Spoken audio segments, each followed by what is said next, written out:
Mīļie draugi, dalīšos šodien jautājumā par to, par ko visa draugiem LV, Twitter un cita Latvijas mediju vide šobrīd cepjas.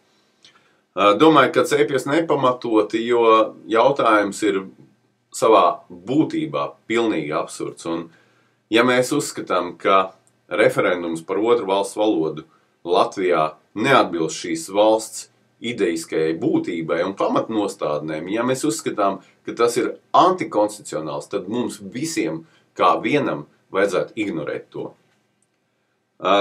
Tas ir mans viedoklis un pārliecība, bet šajā gadījumā šoreiz mums ir jārīkojas nevis pēc ideoloģiskās būtības un nevis vadoties pēc filozofiskās attaisnojamības, bet pēc vienotības principa. Un vai nu mēs visi ignorējam, vai nu mēs visi ejam un nobalsojam pret. Tas ir mans viedoklis. Veiksmes mums!